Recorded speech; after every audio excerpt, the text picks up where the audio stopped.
Hello students, देखिए आज की क्लास में वापस से हम अपनी सीरीज को स्टार्ट करेंगे। जो सीरीज हमने एसएससी सीजीएल मेंस 2024 के स्टूडेंट्स के लिए स्टार्ट की थी, कि जिसमें जितने भी प्रीवियस ईयर क्वेश्चन पूछे गए हैं मेंस के, जो 2010 से लेके अभी तक पूछे गए हैं, उन सभी सवालों को हम करने वाले थे। जब रिजल्ट नहीं आया था प्री का, उससे पहले ही मैंने सीरीज स्टार्ट कर दी थी और उसमें मैंने आपको परसेंटेज कंप्लीट करवा दिया था और प्रॉफिट एंड लॉस के क्वेश्चन से वो कर रहे थे। अब तो आपके मार्क्स भी आउट हो गए हैं, आपको कट ऑफ भी पता चल गई है, तो जितने स्टूडेंट क्वालिफाई किए हैं वो सभी स्टूडेंट्स मेंस की तैयारी कर रहे हैं। तो उन सभी स्टूडेंट्स के लिए वापस से हम इस सीरीज को कंटिन्यू करते हैं और बिल्कुल आपको एग्जाम अप्रोच बताऊंगा कि एग्जाम में आपको कैसे करना है कम से कम टाइम में, क्योंकि मैथ का इंपॉर्टेंट रोल है और यहाँ से आपको टाइम बचाना पड़ेगा। अगर इसमें कर लोगे तो सारा सेक्शन है वो अच्छा तरीके से आपको जाएगा, क्योंकि सबसे ज्यादा जो टाइम लगता है वो मैथ में लगता है। ठीक है, तो जितने भी क्वेश्चन है वो मैं सब आपको एग्जाम अप्रोच से बताने की कोशिश करूंगा कि एग्जाम में कैसे करना है, कैसे हम थॉट प्रोसेस लगाते हैं, कैसे हम ट्रिक्स से करते हैं। बेसिक तरीका में नहीं बताऊंगा, क्योंकि आप मेंस लेवल की तैयारी कर रहे हो, इसका मतलब आपको प्री का लेवल है, यानी सिलेबस वगैरह सब कुछ आपका कंप्लीट है। अब केवल और केवल आपको एग्जाम अप्रोच पता होनी चाहिए कि कोई भी क्वेश्चन आपको दिख जाए, नया दिख जाए, पुराना दिख जाए, किसी भी तरीके का, उसमें आप डायरेक्ट तरीका कैसे लगाना है वो तरीका मैं सिखाने की कोशिश करूंगा। ठीक है, इससे पहले 3 क्लासेस में प्रॉफिट एंड लॉस में कंप्लीट करवा चुका हूं, एक बार जरूर देख लेना उनको, क्योंकि जो कुछ बेसिक कंसेप्ट था या कुछ और उसमें कंसेप्ट बताना था वो सारा मैं बता चुका हूं। अब केवल और केवल क्वेश्चन आपके रिपीट हो रहे हैं, तो उन रिपीट वाले क्वेश्चंस को हम थॉट प्रोसेस से या डायरेक्ट तरीके से मैं बताऊंगा। ठीक है, तो एक बार उन 3 क्लासेस को जरूर देख लेना, नीचे आपको डिस्क्रिप्शन बॉक्स में उसकी लिंक दिख जाएगी। स्टार्ट करते हैं। देखो, अगर कोई स्टूडेंट्स है वो मेरे से पर्सनली अर्थमेटिक पढ़ना चाहता है, तो यहाँ से आप ऐप डाउनलोड कर सकते हो। प्ले स्टोर से जाना, प्ले स्टोर पे जाओगे तो आप मैथ्स विद गजानन, जो अपने चैनल का नाम है उसी के नाम से आपको ऐप दिख जाएगा और वहां जाके आप परचेज कर सकते हो अपना कोर्स। इसमें पूरा डिटेल से आपको एक्सप्लेन है कि जो एसएससी 2025 के लिए प्रिपरेशन कर रहे हैं जितने भी स्टूडेंट्स, वो जरूर देख सकते हैं। और इसमें सारा कुछ आपको देखने को मिलेगा, सारे कंसेप्ट होंगे, सारे टाइप वाइज क्वेश्चन होंगे, सारे ट्रिक्स होंगे, ट्रिक्स बनती कैसे हैं वो भी मैंने इस पेज में बताई है। ठीक है, तो एक बार जरूर देख लेना यहाँ पे। और अगर किसी स्टूडेंट्स को हैंड रिटन नोट्स चाहिए, क्योंकि जो कि इंपॉर्टेंट है कि एक बार अगर आपने सिलेबस कंप्लीट कर लिया है, फिर इसके बाद में अगर आपको वेल एक्सप्लेन नोट्स चाहिए जिसमें सारे कंसेप्ट हो, सारे टाइप वाइज क्वेश्चन हो, लेवल वाइज हो, तो वो एक बार आप जरूर कर लेना। तो इन नोट्स में आपको वही चीजें मिलेगी, लेवल वाइज क्वेश्चन मिलेंगे जो बेसिक से लेके एडवांस लेवल तक के होंगे, साथ में टाइप वाइज क्वेश्चन होंगे। ठीक है, और जो भी ट्रिक्स हैं, जितने मल्टीपल अप्रोच हैं, वो सारी चीजें इसमें इंक्लूड रहेगी। कहाँ से लेना है आप इन नंबर पर व्हाट्सअप कर सकते हो, या आपको नीचे डिस्क्रिप्शन बॉक्स में उसकी लिंक दी हुई है, वहां जाके भी आप ले सकते हो। ठीक है, 2015 से मैंने स्टार्ट किया था, क्योंकि 2015 से पहले के जो भी 2010 से लेके 2015 तक के सवाल थे वो बहुत इजी सवाल पूछे जाते थे। 2015 के बाद में धीरे धीरे लेवल है वो थोड़ा सा बढ़ता गया, पैटर्न भी चेंज हुआ। तो हम यहाँ पे 2015 से लेके 2023 तक के जो मेंस के सवाल हुए हैं, तो ये जो 2023 तक पूछे गए हैं उन सवालों को हम कर रहे हैं। ठीक है, तो मैंने 2015 से स्टार्ट किया था, क्योंकि परसेंटेज में हमने देखा कि 2010 से लेके अभी तक जो सवाल पूछे गए ना, सॉरी 2010 से लेके 2015 तक जो सवाल पूछे गए थे वो बहुत ही इजी सवाल थे, जो आज अभी अगर आप देखें कि आज के पैटर्न के अकॉर्डिंग तो वो सवाल कभी आएंगे ही नहीं, तो उन सवालों को प्रैक्टिस करने का कोई मतलब भी नहीं है। ठीक है, तो 2015 से अभी तक के एक बार आप जरूर क्वेश्चन को सोल्व कर लो। और सबसे ज्यादा ध्यान रखना, यहाँ से जो एसएससी में पैटर्न जो मिलता है आपको, वो प्रीवियस ईयर क्वेश्चन का पैटर्न मिलता है, तो क्वेश्चन रिपीट होते हैं। तो मैं 2019 तक आपको कंप्लीट करवा चुका था और 2020 से हम स्टार्ट करेंगे आज की क्लास में। ठीक है, एसएससी सीजीएल मेंस 2020। 2020 में कौन कौन से सवाल पूछे गए पहले वो, फिर 21 के, फिर 22 के, फिर 23 के। तो इस तरीके से हम 4 सालों के क्वेश्चंस हैं वो आज की क्लास में कंप्लीट करने वाले हैं। और पहले हैं वो तो मल्टीपल शिफ्टों में होते थे मेंस के सवाल, मेंस के जो पेपर होते हैं वो मल्टीपल शिफ्टों में होते थे, इसकी वजह से बहुत ज्यादा क्वेश्चन बनते थे। आजकल क्या होता है, एक एक दो दो शिफ्ट में हो रहे हैं, तो इसकी वजह से ज्यादा क्वेश्चन बनते नहीं है, फिर पैटर्न भी चेंज हो गया, इसकी वजह से क्वेश्चन कम हो गए। अब देखो यहाँ से स्टार्ट करते हैं। पहला सवाल पूछा गया जो कि बार बार रिपीट हुआ है, यह सवाल इंपॉर्टेंट है, प्रॉफिट एंड लॉस का मोस्ट इंपॉर्टेंट है और अच्छी तरीके से आपको पूछा गया सवाल है। और इस टाइप के सवाल हैं वो आपको देखने को मिल सकते हैं इन फ्यूचर एग्जाम। क्या बोला गया है, देखो, एक वस्तु है एक निश्चित मूल्य पर बेची जाती है, कोई फिक्स प्राइस पे बेची जाती है। यदि इसे इस मूल्य के, जो फिक्स प्राइस पे बेचा गया है, इस मूल्य के 33 से ही 1/3% पे अगर बेचा जाए उसको, तो उसे 33 से ही 1/3% की हानि होती है। देखो इसका मतलब क्या हुआ कि उसने क्या किया, एक फिक्स प्राइस पे उसको बेच दिया, कोई भी उसकी वस्तु थी उसको इस प्राइस पे बेच दिया। जैसे इसने बेचा, अब ये बोल रहा है कि ये जो फिक्स प्राइस है अगर उसके 33 से ही 1/3% पे बेचा जाए, अगर इसका 33 से ही 1/3% बेचा जाए तो उसको 33 से 1/3% की हानि होती है। ठीक है, इसका मतलब कि जैसे यहां से 33 से 1/3% का मतलब क्या है, इसके फ्रैक्शन से काम करेंगे अपन। जब भी यहाँ पे कोई भी ट्रिक बनानी हो या हमें सोर्ट करना हो क्वेश्चन को तो हम फ्रैक्शन मेथड लगाते हैं। तो 33 से 1/3% का मतलब 1/3, यानी इसका फिक्स प्राइस तो क्या था, 3 रुपए। मैं बोल देता हूँ इसका प्राइस कितना था, 3 रुपए। एक फिक्स प्राइस में बेच रहा था तो 3 रुपए में बेच रहा था। फिर 33 से 1/3% क्या होगा इसका, 1 रुपए। अब इसने 1 रुपए में बेचना किया, जब इसने 1 रुपए में बेचा तो उसको 33 से 1/3% की हानि हो गई। अब वापस से 33 से 1/3% आ गया, इसकी फ्रैक्शन क्या है, 1/3। यानी 3 रुपए अगर इसका कॉस्ट प्राइस है तो इसको 1 रुपए का क्या हो गया, लॉस हो गया। तो बेचा कितने में उसने, 2 रुपए में बेच दिया इसको। तो ये जो 1 रुपए है वो क्या है आपके पास में, 2 यूनिट की वैल्यू और 3 यूनिट की वैल्यू निकालोगे तो आपका क्या आ जाएगा, ये कॉस्ट प्राइस आ जाएगा। तो मैं कॉस्ट प्राइस निकाल रहा हूं। कॉस्ट प्राइस कैसे आएगा, जब 1 रुपए में बेच रहा है तो उसको 33 से 1/3% का लॉस हो रहा है, यानी ये 2 यूनिट की वैल्यू है, 3 यूनिट की वैल्यू अगर निकाल लूं तो ये कॉस्ट प्राइस आ जाएगा। ये आ गया कॉस्ट प्राइस, ये पुराना सेलिंग प्राइस, ये नया सेलिंग प्राइस। अब इसने ये पूछा गया है, यदि वस्तु को उसके मूल्य, मूल विक्रय मूल्य के, जो ओरिजिनल विक्रय मूल्य है ये 3 रुपए है, अगर इसके 80% पे बेचा जाए, अगर इसका 80% पे बेचा जाए तो इसको कितना प्रॉफिट होगा। तो ये इसका कॉस्ट प्राइस है। अब इसने बोला है इसका ओरिजिनल का 80%, तो ये क्या आ गया, सेलिंग प्राइस। तो इसमें बेचेगा वो, और ये आ गया आपका कॉस्ट प्राइस। हमेशा ध्यान रखना प्रॉफिट एंड लॉस में केवल और केवल कॉस्ट प्राइस और सेलिंग प्राइस पे डिपेंड करता है प्रॉफिट या लॉस। तो सेलिंग प्राइस कितना होगा, इसका 80% निकालोगे तो 3 का 80%, यानी 80% का मतलब होता है 4/5। फ्रैक्शन से लिख रहा हूं डायरेक्ट। तो ये कॉस्ट प्राइस हो गया, सेलिंग प्राइस हो गया, हमें चाहिए प्रॉफिट परसेंटेज। तो एग्जैक्ट डाटा की जरूरत नहीं है, यहां से रेशियो से भी काम चल जाएगा। यहां सोल्व करोगे तो क्या बन गया, देखो 3 से 3 तो कट गया, और इधर बन गया आपका 5 से 8 का रेशियो। 5 से 8 का रेशियो बन गया। प्रॉफिट कितना हुआ, आप बोलोगे 3 रुपए का प्रॉफिट हुआ, किस पे, 5 पे इंटू 100, ये इतना परसेंट प्रॉफिट होगा। तो ये आ गया आपका 60%। तो इसमें जो आंसर आएगा वो कितना आ जाएगा, 60% इसका प्रॉफिट होगा। इसमें गलत मार्क दे रखे हैं, ठीक है, ये गलत है आपका, ये चीजें गलत दे रखी है, मिस्टेक है, टाइपिंग मिस्टेक। इनका जो इसका जो आंसर आएगा वो क्या आएगा, 60%। इन पे ध्यान मत देना, ठीक है, इसमें लगभग 2-3 क्वेश्चन में ऐसे ही हो रखा है। ये देखो इजी सवाल है, ये तो बार बार रिपीट हो चुका है, और बार बार हर एक शिफ्ट में, प्री के जितने भी शिफ्ट होते हैं उन सभी में ये सवाल पूछा जाता है कि 7 वस्तुओं का विक्रय मूल्य है वो 8 वस्तुओं के क्रय मूल्य के बराबर है, तो इसका लाभ परसेंट कितना होगा। एग्जाम में डायरेक्ट करोगे, कितने का डिफरेंस है, देखो 7 से 8, तो 1 रुपए का यहाँ पे क्या हो गया, प्रॉफिट हो गया। और यहां से जो ये बोला गया है, देखो एक बार एक बता देता हूँ डिटेल से। इसने बोला है 7 वस्तुओं का जो सेलिंग प्राइस है वो 8 वस्तुओं के कॉस्ट प्राइस के बराबर है। तो यहां से इनका क्या कर दो, आप क्रॉस कर दो इनको, तो इसके नीचे तो 8 आ जाएगा कॉस्ट सेलिंग प्राइस के नीचे, और कॉस्ट प्राइस के नीचे क्या आ जाएगा, 7 आ जाएगा। तो इसका कॉस्ट प्राइस तो कितना है, 7 है, और सेलिंग प्राइस कितना है, 8 है, यही तो हो गया ना। तो यहाँ पे प्रॉफिट कितना हुआ, आप बोलोगे 7 से 8 रुपए में बेच दिया, यानी 1 रुपए का, किस पे, 7 पे इंटू 100। तो 14 से ही 2/7% हो गया, 14 से ही 2/7%। तो इसका मतलब कितना होता है, ये होता है 14 से ही 2/7%, ना कि 15.4।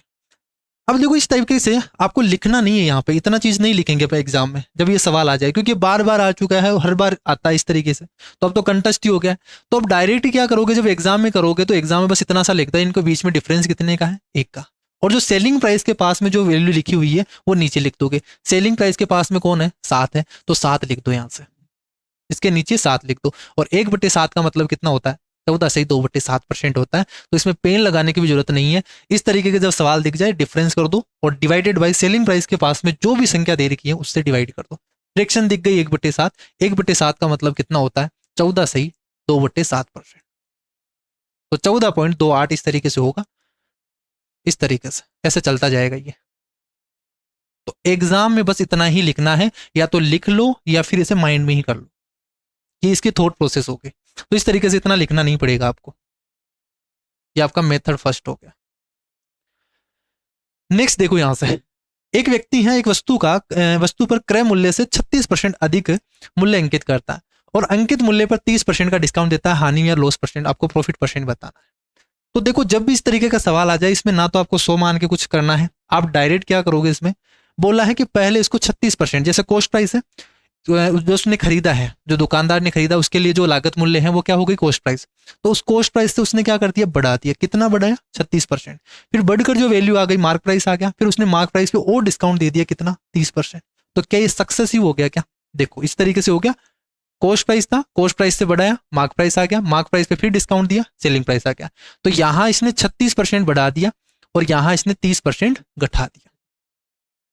तो क्या ये सक्सेसिव ही तो है ना, कि 30%, 36% बढ़ाया, फिर जो वैल्यू आई फिर उसको 30% घटा दिया। तो 2 बार क्या हो गया आपका, सक्सेसिव। तो 2 बार सक्सेसिव का फॉर्मूला क्या होता है, x plus y plus x y by 100। Percentage में आपने पढ़ा होगा, अगर यहाँ पे बढ़ाया गया है तो प्लस में, अगर डिक्रीज किया गया है तो माइनस में पुट करते हैं।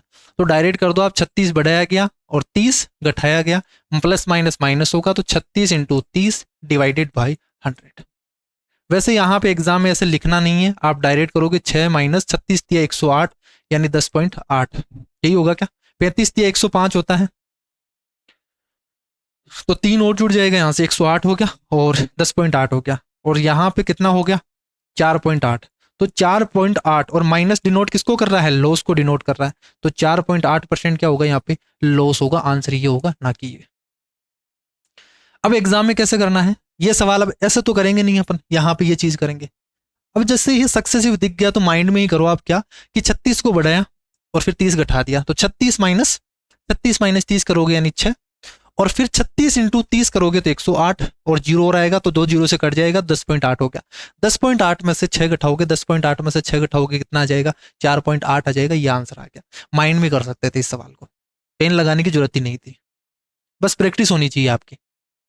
कोई वस्तु 355 में बेची जाती है, 29% का लॉस होता है, 31% का लाभ प्राप्त करने के लिए कितने बेचा जाना चाहिए। तीनों क्लास में, जो पहले 3 क्लासेस हो चुकी है उनमें बार बार ये सवाल आ चुका है। 29% का मतलब 29 रुपए कम कर दिया 100 में से, तो 71 में बेचा है और 131 रुपए में बेचना चाहता है। 5 गुना हो गया, 13.65 और 5, तो 65 और 5, ये आ गया आंसर। आंसर आएगा डी ऑप्शन। एक वस्तु को 10.5% की छूट देकर 716 रुपए में बेचा जाता है। यदि 6.5% की छूट दी गई होती तो उसे कितने रुपए में बेचा जाना चाहिए था। अगर 10.5% की छूट दिया जाता है तब तो इसको 716 में बेचा जाता है, तो इससे कॉस्ट प्राइस आ जाएगा, और सॉरी मार्क प्राइस आ जाएगा। और अगर इसे 6.5% की डिस्काउंट पे बेचा जाता तो कितने रुपए में बेचा जाना चाहता।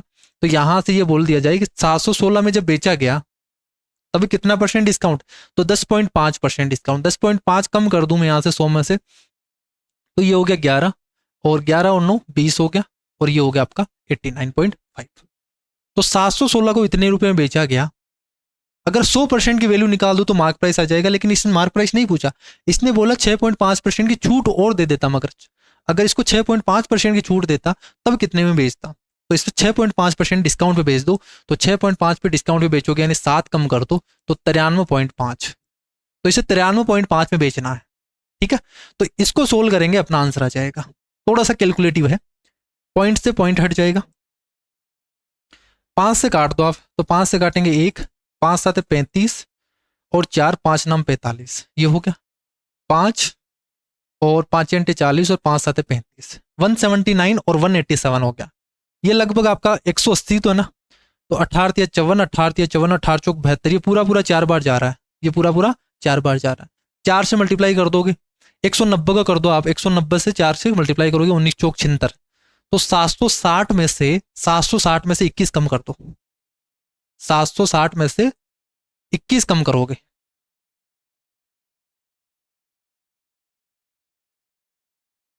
तो लगभग कितना आएगा यहाँ से 30, ये तो 739 आ रहा है, 739। ऐसा तो ऑप्शन दिखा नहीं, कुछ मिस्टेक हो गई होगी कहीं।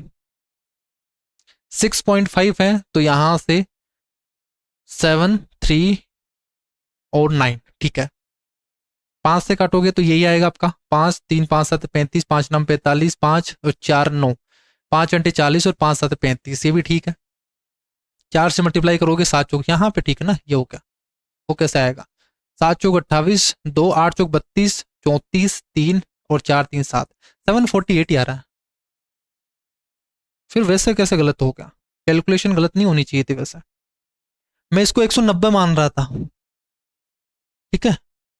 अच्छा, तो 190 मान रहा था ना, 19 चौक 76 यानी 760 होगा। 760 में से 4×12 कम करोगे, 4×12 में 21 कम कर रहा था, 4×12 कम करोगे तो कितना आएगा यहाँ से 748। मैं सोच रहा हूँ कैसे हो गया ऐसे गलत। डायरेक्ट कैलकुलेशन का देखो, कैलकुलेशन बहुत इंपॉर्टेंट रोल रखती है अपने एग्जाम में। अगर कैलकुलेशन नहीं होगी तो फिर क्वेश्चंस जल्दी नहीं हो पाएंगे। मैं 4 को यहाँ मल्टीप्लाई कर रहा था, बेसिक तरीके के बजाय क्या कर रहा था मैं, 4 को 190 से कर देता हूँ, मैंने 3 ज्यादा कर दिया। 190 से करेंगे तो 19 चौक 76 760 हो गया, और 760 कर दिया मैंने, 3 बार ज्यादा जोड़ दिया तो 3 बार कम कर देंगे इसको, तो 4×12 कम कर देंगे। 760 में से 12 कम कर दोगे तो 748 आ जाएगा। तो वो माइंड वाली अप्रोच है, उसमें आपको पेन लगाने की जरूरत नहीं पड़ती है कैलकुलेशन के लिए। तो इसमें क्या आ गया 748 आ गया आंसर। बस कैलकुलेशन का ध्यान रखना है यहाँ से। अगर किसी स्टूडेंट को ये कैलकुलेशन नहीं आती है तो डिस्क्रिप्शन बॉक्स में एक लिंक दी हुई है, पीडीएफ की लिंक है, केवल आपको 49 में सारी कैलकुलेशन ट्रिक मिल जाएगी, जिसमें मल्टीप्लीकेशन वाली ट्रिक, डिवाइड करने वाली ट्रिक, स्क्वायर करने वाली ट्रिक, सिंप्लीफिकेशन की, वो सारी उसमें इंक्लूड है। ठीक है, एक बार जरूर कर लेना अगर किसी स्टूडेंट ने नहीं किया है तो कैलकुलेशन पे काम। एक व्यापारी है, एक वस्तु को उसके अंकित मूल्य पर 20% की छूट देकर बेचने पर 25% का लाभ प्राप्त करता है। यदि वस्तु के क्रय मूल्य में 30% की वृद्धि कर दी जाए और उसे 15% का लाभ प्राप्त करने के लिए उस अंकित मूल्य पर कितने % की डिस्काउंट देनी चाहिए।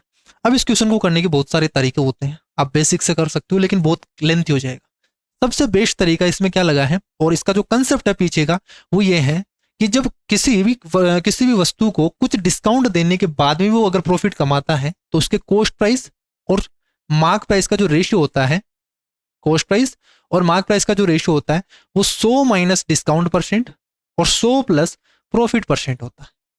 ये इस पे कंसेप्चुअल ये क्वेश्चन पूछा गया है। तो कॉस्ट प्राइस और मार्क प्राइस का रेशियो कितना आएगा वो बता दीजिए। 20% डिस्काउंट देने के बाद भी 25% प्रॉफिट कमा रहा है, जब भी ये लाइन दिख जाए यही कंसेप्ट लगेगा। 20% डिस्काउंट देने के बाद में यानी 80 और 25% का प्रॉफिट कमाता है यानी 100 प्लस 25 125। तो ये हो गया आपका क्या, कॉस्ट प्राइस और मार्क प्राइस का रेशियो आ गया, यानी कॉस्ट प्राइस इतना है, मार्क प्राइस इतना है। इसने बोला कि यदि वस्तु के क्रय मूल्य में 30% की वृद्धि कर दी जाए, अगर इसमें 30% की वृद्धि कर दिया जाए यानी 24 रुपये बढ़ा दिया जाए, 30% का मतलब यही हो गया, तो 24 बढ़ा दिया तो कितना हो गया 104 हो गया। ठीक है, तो उसे 15% का लाभ प्राप्त करने के लिए, अब इस पे 15% का लाभ प्राप्त करने के लिए कितने में बेचेगा वो, 15% का इसको प्रॉफिट करवाना है। तो यहां से कितना हो गया 15% का मतलब 15 चौक 60 और 15, तो यहां से आ गया 15.6, तो 15.6 में ज्यादा बेचेगा यानी 115 और 4 हो गया 19, तो 119.6 रुपए में बेचेगा इसको। इतने रुपए में बेचना पड़ेगा 15% का प्रॉफिट कमाने के लिए। कितना डिस्काउंट देना पड़ेगा, तो पहले 125 रुपए इसका मार्क प्राइस था, कितना डिस्काउंट दिया उसने 119 रुपए 19.6 में बेचा है, तो यहां से आपका डिस्काउंट आ गया। तो बता दीजिए यहां से कितना डिस्काउंट दिया है, तो यहां डिस्काउंट दे दिया 0.6 से, ये तो हो गया 20 और ये हो गया 5, तो 5.4 रुपए का क्या कर दिया इसने, डिस्काउंट दे दिया किस पे 125 पे इंटू 100, ये किया इसने। ठीक है, तो यहां से सोल्व करेंगे तो कितना आ जाएगा, देखो 125 से भाग दे रहे हो तो 8 से मल्टीप्लाई कर दो आप। ध्यान रखना कभी भी अगर 125 से डिवाइड कर रहे हो तो डिवाइड ना करके क्या कर दो 8 से मल्टीप्लाई कर दो ऊपर वाली संख्या को, और यहां से क्या कर देंगे 1000 से भाग दे देंगे। तो यहाँ 8 से मल्टीप्लाई कर दो, 8 पंचोक 32 और 3 8 पंजे 40 और 3 43, और यहां से आगे आपका 8 से करते ही 43.2, और यहाँ पे 1000 से डिवाइड करेंगे 2 जीरो से 2 जीरो चला गया और 1 पॉइंट यहाँ पे लग गया, तो ये आगे आपका वो तो आएगा नहीं, यहाँ से 43 तो आएगा और 1 पॉइंट आगे लग जाएगा, ये आगे आपका 4.32%, ये आंसर आएगा 4.32%। अब ये देखो ये कैलकुलेशन आनी चाहिए कि जब भी 125 दिख जाए मल्टीप्लाई कैसे करना है, डिवाइड कैसे करना है, ये ट्रिक आपको पता होनी चाहिए तभी आप कर पाओगे। यदि भुगतान ऑनलाइन किया जाता है तो किसी वस्तु की कीमत पर 10% की छूट दी जाती है, अगर क्रेडिट कार्ड का यूज किया जाता है तो 5% और डिस्काउंट दे दिया जाता है। एक व्यक्ति है वो क्रेडिट कार्ड का यूज करता है और 60,000 रुपए की कीमत वाली कोई घड़ी खरीदता है, तो बताइए उसे कितना भुगतान करना पड़ेगा। तो एक तरीके से ये सक्सेसिव डिस्काउंट है, पहले 10% फिर 5% का वो डिस्काउंट दे दिया। अब तरीके तो बहुत सारे हैं, 5-6 तरीके होते हैं, बट जो बेस्ट तरीका वो यही है, फ्रैक्शन मेथड लगा दो। 60,000 रुपए की घड़ी है, 10% का डिस्काउंट देगा तो 10 रुपए की चीज को 9 रुपए में खरीदेगा वो, फिर 5% का और डिस्काउंट मिल गया, 5% का मतलब 1/20, तो 20 की वस्तु को 19 में खरीदेगा। ये हो गया 2 सक्सेसिव डिस्काउंट, इसको सोल्व कर लो आंसर आ जाएगा आपका। एक लाइन का वाला तरीका बता रहा हूं मैं, यहां से सोल्व करोगे तो 200 बन गया और 2 से काटोगे तो ये 3, तो 300 आ गया। 19 और 9, 19 को करोगे 9 से, 19 से 152, 19 नाम 171, 171 इंटू 300 कर दो तो कितना आ जाएगा यहाँ से 3 और 7 या 21, 2 3 और 2 5, यही आएगा क्या, और 00 51 300 ये आंसर आ जाएगा। ठीक है, मैंने बोला है प्रिंटिंग मिस्टेक है तो इस तरीके से गलत मार्क किए हुए हैं। एक चिकित्सा लेन देन में लागत मूल्य का 17 गुना है वो लागत मूल्य और बिक्री मूल्य के 8 गुने के बराबर है, यानी इसका जो कॉस्ट प्राइस है वो कॉस्ट प्राइस और सेलिंग प्राइस के सम के 8 गुने के बराबर है। तो सीधा सीधा इसने ये बोला गया है कि 17 times of cost price is equal to cost price plus selling price का कितना टाइम्स, 8 टाइम्स। तो cost price plus selling price का 8 टाइम्स। अगर मैं इसको थोड़ा सा सोल्व कर दूं, यहाँ 8 सीपी को घटा दूं तो कितना बचेगा आपके पास में, तो ये बच जाएगा आपका 9 CP. 9 CP is equal to 8 CP, 8 SP selling price. ये आ गया, तो वही सेम सवाल बन गया क्या कि 9 वस्तुओं का कॉस्ट प्राइस है वो 8 वस्तुओं के सेलिंग प्राइस के बराबर है, तो डायरेक्ट प्रॉफिट क्या बोलोगे, तो यहां से डायरेक्ट बोलोगे कितने का डिफरेंस है, 1 का डिफरेंस है, और सेलिंग प्राइस के पास में जो भी देर की है वैल्यू पास में क्या है 8, तो 1/8 इंटू 100, 1/8 दिख गया, सीधा बोलो 12.5% का प्रॉफिट होगा। परसेंटेज से फ्रिक्शन और फ्रिक्शन से परसेंटेज आपको आनी चाहिए, 1/8 दिखते आंसर दिख जाना चाहिए, सोल्व नहीं करेंगे इनको। ठीक है, तो आंसर कितना आएगा 12.5%, 12.5% क्या होगा, प्रॉफिट होगा। एक दुकानदार किसी वस्तु पर इस प्रकार मूल्य अंकित करता है कि अंकित मूल्य पर 12.5% की छूट देने के बाद में भी 15% का प्रॉफिट कमाता है। क्या वो लाइन आ गई क्या आपकी? यदि वस्तु का कॉस्ट प्राइस इतना है तो बताइए मार्क प्राइस और विक्रय मूल्य, मार्क प्राइस और सेलिंग प्राइस का सम बताना। ये अच्छा सवाल बन गया इस कंसेप्ट का, इस कंसेप्ट का बहुत बेहतरीन सवाल पूछा गया है ये। एक बार चाहे आप पॉज करके एक बार खुद से ट्राई करो, कैलकुलेशन भी आएगी इसमें देखो, क्योंकि सारे के सारे जो ऑप्शन है वो पॉइंट में दे रखे हैं। कैलकुलेशन आप बेसिक से करोगे तब भी कैलकुलेशन आएगी, उस मेथड से करोगे तब भी कैलकुलेशन आएगी। ठीक है, तो कैलकुलेशन तो करना ही पड़ेगा।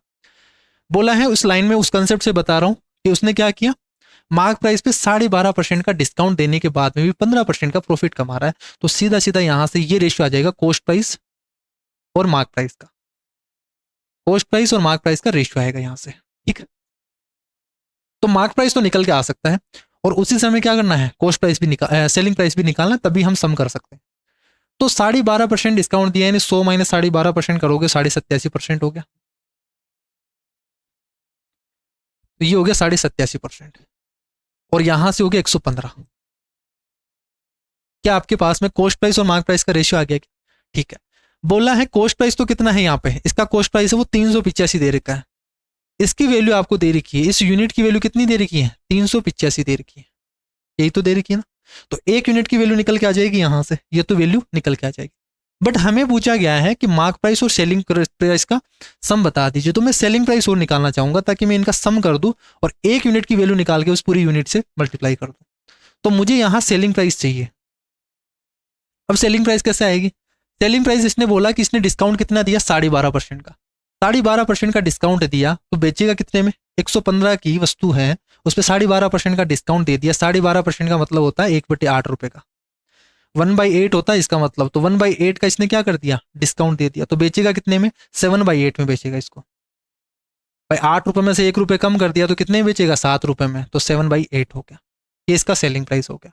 और मुझे बताइए इनका सम कितना आ गया, इन दोनों का सम कितना आएगा, क्योंकि हमें पूछा गया है सेलिंग प्राइस और कॉस्ट मार्क प्राइस का सम पूछा है, तो mark price plus selling price कितना आएगा, कितने यूनिट आएगा, यूनिट में निकाल लेता हूं ताकि इजी बन जाए, और सबसे बेस्ट तरीका है ये यूनिट में। बाकी इसको अगर एग्जैक्ट निकालने की कोशिश करोगे पॉइंट में सोल्व करते ही जाना फिर। तो मार्क प्राइस और सेलिंग प्राइस का सम कितना आ गया, देखो दोनों को जोड़ दो तो 115 तो कॉमन आ गया, और यहां से 1 + 1 7/8 होगा तो 15/8 हो गया, ये 15/8 यूनिट आ गया। तो ये मुझे निकालना है, इतने यूनिट की वैल्यू क्या करनी है मुझे निकालनी, यहां से एक यूनिट की वैल्यू निकाल दो और फिर इस यूनिट से मल्टीप्लाई कर दो तो आंसर आ जाएगा। तो एग्जैक्ट वैल्यू क्या होगी इसकी, तो ये यूनिट की वैल्यू निकालनी है, एक यूनिट की वैल्यू कितनी आ गई, 385 डिवाइडेड बाई 87.5, तो ये आ गए आपके 385 डिवाइडेड बाई 87.5, ये एक यूनिट की वैल्यू है, और हमें क्या चाहिए इस कंप्लीट की वैल्यू, तो 115 इंटू 15/8, इसको सोल्व कर दो आंसर आ गया आपका। यही मार्क प्राइस और सेलिंग प्राइस का सम है। बाकी और कोई तरीका लगा लो, आप जितना दिमाग लगा सकते हो उतना दिमाग लगा लो, ये दूसरा तरीके से बहुत ज्यादा लेंथी बनेगा। सबसे बेस्ट तरीका ये है, बस कैलकुलेशन अब करनी है, कैलकुलेशन करेंगे तो टाइम तो लगेगा, और थोड़ी सी ज्यादा कैलकुलेशन, पॉइंट को हटाएंगे 0 लग गया, 5 से काट दो आप, या 15 से कट जाएगा कि 15 से कट जाएगा, 15 से काटते हैं, देखो 15 दूना 30 और 15.75, 75, 15 से नहीं कट रहा, 5 से काटते हैं एक बार, तो 5 तिया 15 और 5 3 8, 5 7 35, 55 25, ठीक है, 5 से और काट दीजिए, ये इसको छोटा कर दीजिए, 5 से काटेंगे यहाँ से तो कितना जाएगा, 5 दूनी 5 तिया 15 और 55 25, 35, 5 से और जा रहा है,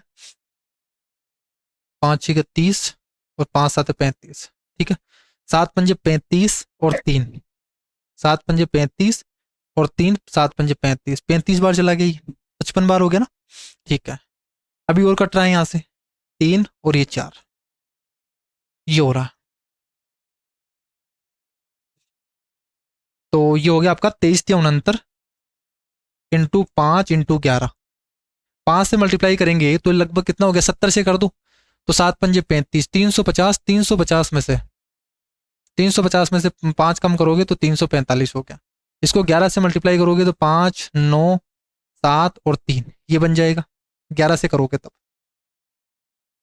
इसको आपको 4 से भाग देना है, ठीक है, तो 4 नाम 36, एक हो गया, 4 तिया 12 और 4 चौक 16, 16 3 और 4 इंटू 32, 948 पॉइंट समथिंग आ रहा है, 948 पॉइंट समथिंग, यही रहा,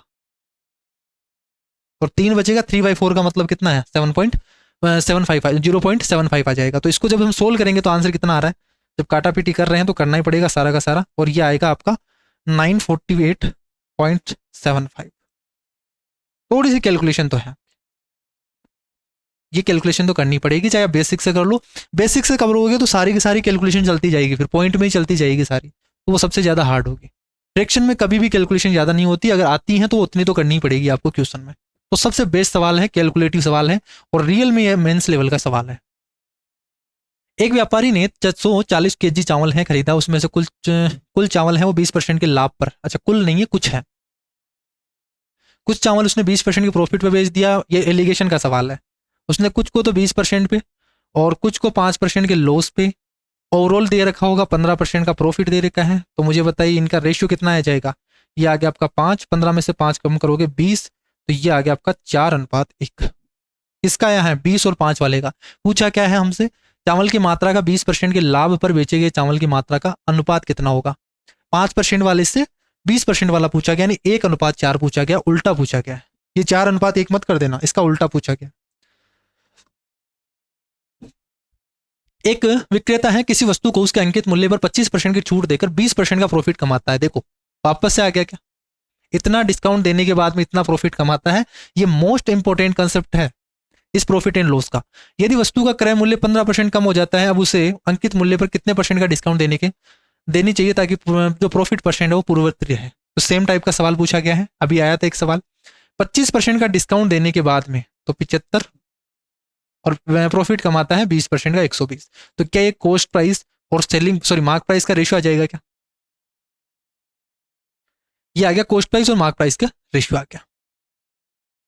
अगर 15% कम हो जाता है, इसका क्रय मूल्य 15% कम कर दो, तो 15% का मतलब क्या होता है, अब मैं पॉइंट में नहीं कर रहा, 15% का मतलब 3/20 होता है, तो 20 में से 3 कम कर दिया तो कितना होगा, 17/20 होगा, ये हो गया इसका कॉस्ट, जो नया कॉस्ट प्राइस है वो आ गया।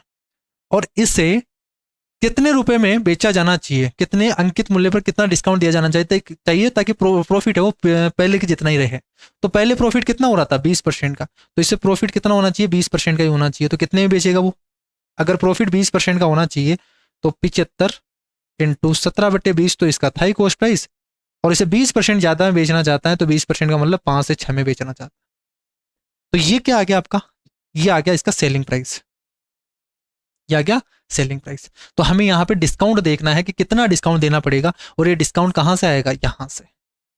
अब या तो इसको सोल्व कर लो एग्जैक्ट और फिर निकाल लो, या फिर यहाँ से रेशियो से भी काम चल जाएगा, अगर रेशियो निकालना चाहो तो मैं करता हूँ यहाँ से रेशियो से ही कर लेता हूँ ताकि इतनी कैलकुलेशन नहीं करनी पड़ेगी। तो मैं बोल देता हूँ इसका मार्क प्राइस तो कितना है 120, और बेचा कितने में 75 इंटू 17 डिवाइडेड बाई 20 इंटू 6/5। मैं इतना क्यों कर रहा हूँ, समझाने के लिए, एग्जाम में यहीं पे काटापीटी कर देता मैं, ठीक है, ज्यादा नहीं लिखता, पेन ज्यादा नहीं चलाना एग्जाम में, बस इतना ध्यान रखना आपको। देखो काट लो, यहां से आप काटोगे 6 से काट दो, 6 दूनी 12, 20 बार चला गया। और ये चला गया 20 बार। 5 से काटोगे तो 5 चौक 20 और 15.75 हो गया। 5 से काटोगे 5 तिया 15 हो गया। अभी भी कुछ कट रहा है? नहीं कट रहा। तो 17 तिया 51 और 20 तिया 80 हो गया। तो 80 रुपये इसका मार्क प्राइस था, और बेचा कितने में इसने? 51 रुपये में। कितने का डिस्काउंट दे दिया इसने? तो इसने दे दिया 9, 60, 80, 90 डिवाइडेड बाई 80 इंटू 100। कितने का डिस्काउंट दे दिया? 29 डिवाइडेड बाई, यहां से सोल्व करेंगे तो कितना आ जाएगा? देखो 0 से 0 चला गया, 290 को 8 से भाग दे देंगे, 290 को 8 से भाग दे दो, तो 8 दूनी 16, 8 तिया 24, 8 तिया 24 और कितना बचा? 5, 50 हो गया। 8 चौक 32, 8 छीक 48, 36 पॉइंट समथिंग आएगा आंसर, 36 पॉइंट समथिंग, ये आ गया आंसर। ठीक है, एक वस्तु को 2200 रुपए में बेचने पर 10% का लाभ होता है, अगर उससे 2600 रुपए में बेचा गया तो कितना परसेंट प्रॉफिट होगा? इजी सवाल है। जब इसे 2200 में बेचा जाता है तब 10% का प्रॉफिट होता है, यानी 110% की वैल्यू है क्या? 100% की वैल्यू निकाल दो तो कॉस्ट प्राइस आ जाएगा ये, और कॉस्ट प्राइस आ गया ये। और अब बोला है कि अगर इसको 2600 में बेच दूं मैं तो कितना परसेंट प्रॉफिट होगा? ये सेलिंग प्राइस आ गया क्या? रेशियो से मतलब है, मैं कभी एग्जैक्ट सोल्व नहीं करता। अगर मुझे प्रॉफिट परसेंट या लॉस परसेंट पूछा जाए तो एग्जैक्ट कभी सोल्व करके नहीं देखना है, कॉस्ट प्राइस कितना है, सेलिंग प्राइस कितना है, सब फ्रैक्शन में चलने दो, काटा पीटी कर दो सब। देखो यहां से 0 से 0 चला गया, 11 से काटोगे 20 बार चला गया। यहां सोल्व करोगे 2 0 से 2 0 चला गया। 20 से 26 में यानी 10 से 13 में, 10 से 13 का मतलब कितना होता है? 30% ही होता है क्या? तो यहां से कितना परसेंट? 30% का प्रॉफिट हो रहा है। देखते ही बता देंगे, यहां सोल्व नहीं करेंगे अपन। एक महिला ने एक वस्तु को कुछ लाभ पर 960 में बेचा। यदि उसने उस वस्तु को 800 रुपए में बेचा होता तो पिछले लाभ के 1/3 के बराबर हानि हुई होती। और ये सवाल 2010 से चल रहा है, ये जो टाइप चल रहा है ना, ये 2010 से चल रहा है, ध्यान रखना इस तरीके के सवाल।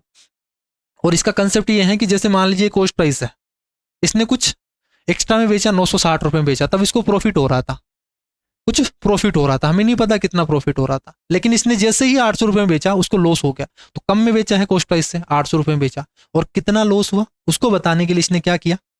ये बताया कि उसे 1/3 के बराबर लॉस हो गया, कि जितना प्रॉफिट हो रहा था उसका 1/3। तो मैं ये बोलूं अगर यहां 3 रुपए का प्रॉफिट हो रहा था तो यहां कितने का लॉस हो गया? 1 रुपए का लॉस हो गया, इसका 1/3 ये लॉस हो गया। और इसका डायरेक्ट तरीका भी क्या हो गया? इन दोनों के बीच में डिफरेंस कितना है? देखो यहां पे आप 3 जा रहे हो, यहां पे 1 जा रहे हो, तो 4 यूनिट चल रहे हो। तो इस 4 यूनिट की वैल्यू कितनी है? 800 और 960 के बीच में डिफरेंस है, तो 160 का। 1 यूनिट की वैल्यू कितनी आ गई यहां से? आप बोलोगे 40 आ गई। 1 यूनिट की वैल्यू 40 आ गई, तो 1 यूनिट की वैल्यू 40 ही तो है। तो इसमें क्या कर दोगे आप? 40 जोड़ोगे तो कॉस्ट प्राइस आ जाएगा। तो 40 जोड़ोगे तो कितना आ गया? 840। 840 का कॉस्ट प्राइस आ गया। ठीक है, या फिर यहां से भी निकाल सकते थे, 4 या 12, 120 कम कर दो, 120 कम करोगे तो यहाँ पे ये आ जाएगा। तो यही तो इसका क्या हो रहा है? ये लॉस हो रहा है। बोला इसने पुराना प्रॉफिट है वो कितना था, तो 4 या 12, 120 रुपए का प्रॉफिट था पहले। हमें पूछा है प्रॉफिट परसेंट, तो 120 रुपए का प्रॉफिट हो रहा था, किस पे हो रहा था? 840 पे हो रहा था, 840 पे। तो क्या 12/84 1/7 ही तो है, 1/7 है, तो 1/7 का परसेंटेज आप बता सकते होगा कितना होगा? डायरेक्ट ही दे रखा ऑप्शन में 100/7 ही, आगे सोल्व ही नहीं करना। अब होते हैं 2021 वाले सवाल। 2020 वाले सवाल मैंने करवा दिए हैं पूरे कंप्लीट, अब 2021 वाले सवाल हम स्टार्ट करते हैं।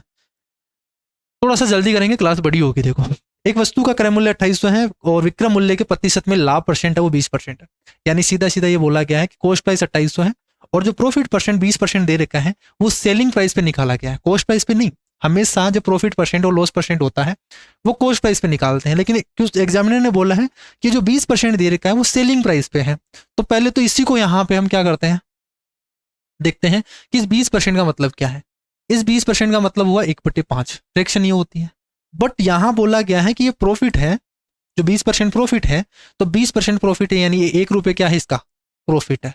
बट किस पे है? ये सेलिंग प्राइस पे नहीं है, सॉरी कॉस्ट प्राइस पे नहीं है, ये सेलिंग प्राइस पे है। तो ये सेलिंग प्राइस है इसका, ये सेलिंग प्राइस है, ये प्रॉफिट है। तो मुझे बताइए कि जब 1 रुपए का प्रॉफिट हुआ और बेचा कितने में? 5 रुपए में, तो कॉस्ट प्राइस कितना होगा इसका? 4 रुपए तो होगा ना भाई। 4 रुपए कॉस्ट प्राइस था, तो 1 रुपए प्रॉफिट में बेच दिया तो 5 रुपए हो गया, यही हुआ। तो यहां से आपका 20% प्रॉफिट। वैसे रियल में प्रॉफिट कितना है इसका? 1/4। कॉस्ट प्राइस पे अगर देखोगे तो कितना है 1/4, 25% है, ऐसे भी पूछा जाता है। बट हमें तो ये पूछा गया कितना है यहाँ पे प्रॉफिट, तो इसकी वैल्यू निकालने के लिए बोल दिया कॉस्ट प्राइस 2800 है, तो 4 यूनिट की वैल्यू आपको दे रखी है और 1 यूनिट की वैल्यू आपसे पूछी है। 4 यूनिट की वैल्यू कितनी है 2800, तो 1 यूनिट की वैल्यू कितनी है 700, तो 1 यूनिट की वैल्यू हमसे पूछी गई, 1 यूनिट की वैल्यू कितनी है प्रॉफिट 700 रुपए, ये आंसर आ गया। बट अगर इसमें ये पूछा गया होता इसका रियल प्रॉफिट परसेंट कितना है, तो आप बोलते यहां से 1 रुपए प्रॉफिट हुआ 4 रुपए पर, तो 25% बोलते हैं। ये पूछा गया सवाल है प्री का, 25% प्रॉफिट आता, बट यहां पूछ लिया गया नया सवाल कि यहाँ पे कॉस्ट प्राइस इसका प्रॉफिट कितना है पैसे में, तो वो कितना होगा 700 होगा। एक वस्तु को 25% की हानि पे बेचा जाता है तो उसका क्रय मूल्य है, अच्छा उसको 25% के लॉस पे बेचा जाता है और उसका क्रय मूल्य है वो दुगना हो जाए और विक्रय मूल्य है वो 660 रुपए की वृद्धि कर दी जाए, तो जो प्रॉफिट परसेंट है वो 20% प्राप्त होता है। बताइए इसका रियल जो शुरू में ओरिजिनल कॉस्ट प्राइस था वो कितना था। ये क्वेश्चन केवल और केवल लैंग्वेज बेस वाले सवाल है, तो यहां से हमें बोला गया है 25% की हानि में बेचा गया। अब कभी भी ऐसा मत करना कि 100 में बेचा फिर इसको 75 में कर दिया, अब काटा पीटी करोगे फिर वो, आप डायरेक्ट फ्रैक्शन से चलो ना। 25% हानि हुई है, 25% का मतलब 1/4, यानी 4 रुपए अगर इसका कॉस्ट प्राइस था तो बेचा कितने में इसने 1 रुपए कम में, 3 रुपए में। ये इसका क्या हो गया कॉस्ट प्राइस और सेलिंग प्राइस का रेशियो आ गया। अब इसने बोला क्या है कि इसका क्रय मूल्य है वो दुगना कर दिया गया, तो क्रय मूल्य दुगना कर दिया जाए अगर तो कितना हो जाएगा, इसको डबल कर दिया तो 8 रुपए हो गया, ठीक है। और इसको बढ़ा दिया गया 660, इसको भी कुछ इंक्रीज कर दिया इसने, कितना 660 इंक्रीज कर दिया गया। हमें नहीं पता यहाँ पे कितना आएगा, लेकिन ये बोल दिया कि 20% प्रॉफिट हो रहा है बाद में, तो क्या यहां से 20% प्रॉफिट हो रहा है क्या, तो 20% प्रॉफिट कर दो इसको। 20% प्रॉफिट का मतलब कितना हो गया, 8 का 20% निकालोगे 1.6, तो 1.6 क्या हो गया यहाँ पे बढ़ गया, तो ये आ गया 9.6, 9.6 हो गया। तो 3 से 9.6 हो गया, तो कितना चेंज किया यहाँ पे, तो आप बोलोगे 6.6 चेंज किया। और क्या इस 6.6 की वैल्यू तो दे रखी है आपको, कितना इंक्रीज किया रियल में 660 रुपए, तो 1 यूनिट की वैल्यू कितनी है 100 रुपए, इसका 100 गुना किया गया है, तो 1 यूनिट की वैल्यू 100 है। अब जो भी पूछा गया वो बता दो, इसका रियल कॉस्ट प्राइस कितना है, तो इसको भी 100 से मल्टीप्लाई कर दो, आंसर आ गया 400। ये यूनिटरी मेथड बोलते हैं इसको, सब खेल यूनिट का है। अगर ये यूनिट समझ जाओगे तो इजीली ये सवाल कर पाओगे, नहीं तो फिर बेसिक से करते फिर आराम से, फिर क्लियर नहीं होगा आपका ऐसा, ध्यान रखना अगर आप बेसिक से ही कर रहे हो तो, क्योंकि इस तरीके के सवाल होते हैं ना उसमें अगर बेसिक से करोगे तो टाइम बहुत ज़्यादा लगता है। ये तरीके आने चाहिए और यही चीज़ें मैं अपने बेच में बताता हूँ। और ये कोई ज़रूरी नहीं मैंने ये एक तरीका डायरेक्ट ही बता दिया कि अपने बेच में, नहीं, पहले मैंने बेसिक तरीका बताया, फिर बच्चों को ये बताया कि इस अगर आप बेसिक से करोगे तो कितना लेंथी बनेगा ये सवाल, और फिर उस बेसिक से ही मैंने यहाँ पे यूनिटरी मेथड बताया। कई बार फॉर्मूले भी होते हैं, कई बार थॉट प्रोसेस भी होती हैं, कई बार ट्रिक भी लगती हैं, वो सारे तरीके बताए मैंने। एक एक क्वेश्चन के 5-5, 6-6, 8-8 तरीके मैंने बताए हैं अपने बेच में। इसीलिए केवल और केवल अर्थमेटिक के बेच को कंप्लीट करने के लिए मैंने पूरा 1 साल लिया है उसको रिकॉर्ड करने में, पूरा डिटेल से, ठीक है। लगभग आपके 1200-1300 पेजेस बनेंगे अगर आप नोट्स बनाओगे तो उनके, जिसमें सारे टाइप वाइज क्वेश्चन है। एक सिंगल क्वेश्चन भी अगर बच जाए 2010 से लेके अभी तक का, कि जब आप क्वेश्चन नहीं कर सकते, वो टाइप नहीं कर सकते, तो मेरे पास ले आना और मैं आपका रिफंड कर दूंगा पूरा पैसा उस बेच का। इतनी मेहनत की है मैंने उस बेच में, ठीक है। अगर कोई नया स्टूडेंट्स डीएल में अगर एसएससी की तैयारी करना चाहता है तो एक बार अर्थमेटिक को कंप्लीट कर लेना उस बेस से, चाहे कितने भी टॉप टीचर हो, मैं गारंटी लेता हूं अगर उनमें से एक भी टीचर अगर कंप्लीट टाइप देते, कंप्लीट कंसेप्ट देते, कंप्लीट टाइप वाइज क्वेश्चन देते, कंप्लीट लेवल वाइज क्वेश्चन देते, तो फिर उनका ले लेना, मेरे पास डबल ले जाना पैसे आप, इतना कॉन्फिडेंस है मुझे। उस बैच में बहुत मेहनत की है मैंने। एक व्यक्ति किसी वस्तु को 18% की हानि पर बेचता है यदि वह विक्रय मूल्य को 144 बढ़ा दे और क्रय मूल्य को 30% घटा दे तो 20% का लाभ होता है। बताइए विक्रय मूल्य कितना है। क्या क्या कोई व्यक्ति है वस्तु को 18% की हानि पे बेचता है, पहले 18% हानि पे बेचता है, यदि उसने सेलिंग प्राइस को 144 बढ़ा दिया, सेलिंग प्राइस को तो क्या कर दिया 144 बढ़ा दिया, और कॉस्ट प्राइस को 30% घटा दिया, तो चेंजेस कर रहा है वो, तो 20% का प्रॉफिट होता है। तो सीधा सीधा ये बोला गया है कि 18% बोलूं तो मैं बोल देता हूं कि 9/50 है, यानी कॉस्ट प्राइस अगर 50 रुपए है तो उसने बेचा कितने में 9 रुपए कम में, यानी 41 रुपए में बेच दिया। अब इसने ये बोला कि अगर 144 बढ़ा दे किसको, सेलिंग प्राइस को, सेम टाइप वाला सवाल है लास्ट क्वेश्चन वाले तरीके से, और कॉस्ट प्राइस को 30% बढ़ा दे, इसने 30% बढ़ा दिया, 30% यानी 5 या 15 बढ़ा दिया तो कितना आ गया, 65 हो गया। ये 65 हो गया नहीं है। और 20% प्रॉफिट होता है तो 20% प्रॉफिट कर दो इसको, तो 20% प्रॉफिट करोगे तो कितना होगा, 13 बढ़ गया यहाँ से, इतना ही होगा क्या यहाँ से, 20% करोगे तब 13 बढ़ जाएगा। तो ये 68 और 78 हो गया, ये 78 हो गया। और 144 बढ़ा है विक्रय मूल्य, तो यहाँ पे कितना चेंज आया यूनिट में, आप यूनिट में देखोगे यूनिट में चेंज आ गया आपका 7 और 37। और इस 37 यूनिट की वैल्यू कितनी दे रखी है, 144 दे रखी है, 144 दे रखी है। बोला इसका मूल विक्रय मूल्य कितना है, लास्ट क्वेश्चन की तरह ही है, सेम ही। तो बता दिए एक यूनिट की वैल्यू कितनी है, फिर 41 यूनिट की वैल्यू निकाल देंगे। तो 37 का कितने गुना है, ये 37 से अगर काटे तो ये ठीक है ना, यहाँ से 18% के लॉस पे बेचता है, तो 18% का मतलब 9/50, 50 से 41 में बेचा। और अगर विक्रय मूल्य को 144 बढ़ा दिया जाता है, विक्रय मूल्य को 144 बढ़ा दिया जाता है और क्रय मूल्य को 30% घटा दिया जाता है, यहाँ पे घटाया क्या है, तो 35 हो गया, 15 कम कर दिया तो यहाँ पे 35 हो गया। और 20% का प्रॉफिट होता है यहाँ पे, तो 35 2 70 यानी 7 42 हो गया। ठीक है, इसने 20% प्रॉफिट हो रहा। और एक यूनिट दे रखा है, इस एक यूनिट की वैल्यू कितनी दे रखी है, इस एक यूनिट की वैल्यू 144 दे रखी है। और पूछा क्या है, सेलिंग प्राइस, तो यहां से सेलिंग प्राइस कितना होगा, 41 इंटू 144। अब देखो दो यूनिट को कोई किसी भी मल्टीप्लीकेशन आ जाए किसी भी तरीके का, उसको मल्टीप्लाई कैसे करते हैं, तो यहां से जब भी ये दे रखा हो ना, देखो 144 को 41 से मल्टीप्लाई करना है, वैसे मैं बता चुका हूं ये ट्रिक, दोबारा बता देता हूं। एक को 4 से मल्टीप्लाई करेंगे, 4 आ गया। फिर ये एक है वो आगे जाएगा इस 4 से, और ये 4 इसका पीछा करेगा, तो 4 और 4 चौक 16, 16 और 4 20, लास्ट के 2 डिजिट दिख गए 0 4। जिस ऑप्शन में लास्ट के 2 डिजिट 0 4 है वही आंसर हो जाएगा, पूरा सोल्व नहीं करेंगे। अगर यूनिट डिजिट 4 एक में होता वही टिक करते आगे बढ़ जाते, ये आगे सोल्व करेंगे ही नहीं अपन। अगर करना पड़े तो फिर क्या करोगे, एक को हमने किया 4, एक आगे जाएगा 4 उसका पीछा करेगा, तो यहां से 16 4 20 का 0 हासिल 2 चली जाएगी। फिर ये एक आगे जाएगा, यहाँ पे 1 से मल्टीप्लाई होगा, 4 इसका पीछा करेगा, 16 और 4 20, 20 और 2, ये एक आगे जाएगा, 4 चौक 16 और 1 17, 17 और 2 19 हो गया, 19 का 9 हासिल 1 लिखोगे, 4 एकम 4 और 1 5, ये सब। तो एक लाइन में कैसे मल्टीप्लाई करते हैं वो भी आना चाहिए आपको, ये सब कैलकुलेशन वाले ट्रिक मैं पहले ही अपने वीडियोस में बता चुका हूं। वस्तुओं ए और बी के विक्रय मूल्य समान हैं, और ये अच्छा सवाल है, ये मोस्ट रिपीटेटिव सवाल है, ध्यान रखना, प्री में भी और मेंस में भी दोनों में आता है ये सवाल, और रिपीट होता है बहुत बार। ए और बी का दोनों का सेलिंग प्राइस सेम है, एक को 28% के प्रॉफिट पे बेचा है, प्रॉफिट का मतलब 28% का मतलब कितना हो गया, 7/25, यानी 25 रुपए की चीज को उसने 7 रुपए ज्यादा में बेच दिया तो 32 रुपए में बेच दिया, ये इसका सेलिंग प्राइस आ गया, ये इसका कॉस्ट प्राइस आ गया, ए ने तो। ठीक है, बी ने क्या किया, 24% के लॉस पे बेच दिया, 24% का मतलब 4 से करोगे तो 6/25 हो गया, यानी 25 की वस्तु को 6 रुपए कम में बेचा तो 19 में बेच दिया, ये सेलिंग प्राइस हो गया दूसरे वाले का, बी का। और दोनों वस्तुओं का सेलिंग प्राइस बराबर है, तो पहले तो इन सेलिंग प्राइस को बराबर कर दो, और सेलिंग प्राइस को बराबर कैसे करेंगे, इसको 19 से मल्टीप्लाई कर दो, इस कंप्लीट रेशियो को, इसको भी 19 से कर दो, तो यहाँ 19 से किया तो यहाँ से भी 19 से करना पड़ेगा, तो ये बराबर हो गया आपका रेशियो। ठीक है, दोनों का सेलिंग प्राइस क्या हो गया, बराबर हो गया। ठीक, दोनों वस्तुओं का सेलिंग प्राइस है, दोनों वस्तुओं का जो सम है सेलिंग प्राइस का वो कितना है, इतना, तो यहाँ सम निकाल दो, सम कितना आएगा, 19 तो कॉमन ले लिया हमने, और 19 और 32 जोड़ दो आप, तो ये कितना बन जाएगा, एक इसको दे दो 20 ही बन जाएगा यहाँ से। ठीक है, ये दोनों तो सेम है ना, यहाँ से इसको 32 से करो ना आप, दोनों का सेलिंग प्राइस बराबर करना है, तो इसको 19 से कर दिया, इसको 32 से करो,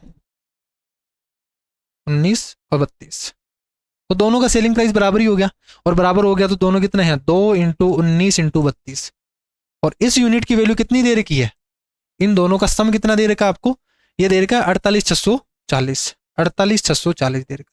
और पूछा क्या है हमसे, हमसे पूछा क्या है, ए और बी का क्रय मूल्य कितना है, तो सबसे पहले तो एक यूनिट की वैल्यू निकाल दो, फिर इसको मल्टीप्लाई कर देना, इसको मल्टीप्लाई कर देना, तो मैं एक यूनिट की वैल्यू निकाल रहा हूं यहां से, और एक यूनिट की वैल्यू कितनी आएगी, सभी को भाग दे दो, 2 इंटू 19 इंटू 32 से, काट दो आप 16 से, 16 दूना 32, 16 × 48, 16 चौक 64, 0, 2 इंटू 2, 4 से काटेंगे तो 4 7 28, 4 छिंग 24, ये हो गया 19 चौक 76। 1 यूनिट की वैल्यू कितनी आ गई? 40 आ गई। 1 यूनिट की वैल्यू 40 है, तो यहाँ भी इसको 40 से मल्टीप्लाई कर दूँ तो 1 आ जाएगा यहाँ से। 1 का कितना आ गया? 25 चौक 100, 19 चौक 76, यहाँ पे 19 है ना, 25 चौक 100 हो गया, 19,000 हो गया। यहाँ भी इसको 40 से मल्टीप्लाई कर दो तो 20 का आ जाएगा। 25 चौक 100 हो गया और 32,000 हो गया। ये आंसर आ गया, सबसे बेस्ट अप्रोच। बाकी आप कोई सा तरीका लगा लेना, इनके अलावा शॉर्ट तरीका नहीं बनेगा। कोई भी तरीका लगाओ आप, सबसे बेस्ट तरीका बता रहा हूँ जो एग्जाम में लगाते हैं बस। इसके अलावा कोई दूसरा अल्टरनेटिव तरीका होता ही नहीं है। फिर एक आदमी है 5,000 में एक मशीन खरीदता है, 1 वर्ष के बाद में वह इससे 6,000 रुपये बेच देता है। 2 वर्ष बाद फिर से वो मशीन खरीदता है 8,000 में और फिर बेच देता है उसको 10,000 में। तो बताइए उसका टोटल प्रॉफिट कितना हो गया? तो आप तो मजे ले रहे हो आराम से, क्या कर रहे हो भाई? 6,000 में खरीदा, 7,000 में, सॉरी 5,000 में खरीदा, 6,000 में बेच दिया, 1,000 रुपये का प्रॉफिट कमा लिया, बैठ गया। फिर दोबारा इन्वेस्ट किया 8,000 रुपये और फिर 10,000 कमा लिए, 10,000 रुपये में बेच दिया तो 2,000 फिर से कमा लिए। तो टोटल पूछा गया प्रॉफिट उसको कितना हुआ। प्रॉफिट देखेंगे तो यहाँ पे उसको 2,000 का प्रॉफिट हो गया, यहाँ पे 1,000 का प्रॉफिट हो गया, टोटल प्रॉफिट हो गया 3,000 का। टोटल इन्वेस्टमेंट कितना किया उसने? 8,000 का और 5,000 का, 13,000 का इंटू 100। ये टोटल इसका क्या आ गया? प्रॉफिट परसेंट आ गया। प्रॉफिट डिवाइडेड बाई उसने टोटल इन्वेस्टमेंट कितना किया, वही होता है प्रॉफिट परसेंट। तो यहां सोल्व करेंगे 3/13 हो गया, और 3/13 का मतलब कितना होता है? 300/13 है। या तो फ्रैक्शन से वैसे कर लो भाई, 13×7 = 91, 13×7 = 91 और 9/13। 1 मिनट रुकना आप।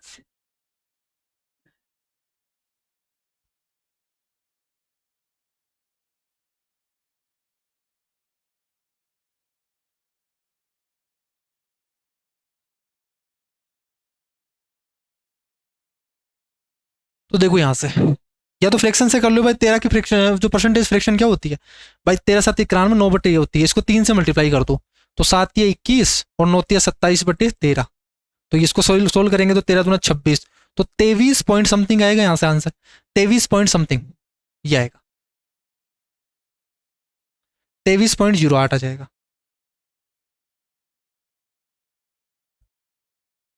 ये इसका आंसर हो गया, ठीक है। नेक्स्ट क्वेश्चन देखो। कोई माल 3 व्यापारियों के हाथ में क्रमिक रूप से गुजरता है। उनमें से प्रत्येक व्यापारी अपने माल को अपने क्रय मूल्य से 30% के लाभ पे बेचता है। यदि अंतिम व्यापारी ने माल को 300 रुपए में बेचा तो पहले व्यापारी ने इसे कितने रुपए में खरीदा था? तो बिल्कुल सक्सेसिव सवाल है। और बोला है देखो, पहले वाले को मान लेता हूं मैं 100 रुपए में उसने खरीदा था। उसने 3 बार 3 हाथों में गए हैं 30% के प्रॉफिट से, यानी 10 से 3 रुपए ज्यादा में 13 में, इतने रुपए में बेचा पहले ने। फिर दूसरे ने वापस 30% पे, तीसरे ने 30% वापस से, तो 3 बार किया क्या है। और इसी को वैल्यू लास्ट में कितने बेचा? 300 रुपए में इसने बेच दिया। इसको सोल्व कर दो, अक्स की वैल्यू निकाल दो, आंसर आ जाएगा। और अक्स की वैल्यू निकालेंगे तो 300 डिवाइडेड बाई 13 का क्यूब करेंगे 2197 और 10 का क्यूब 1000। इसको सोल्व करो, आंसर निकल के आएगा।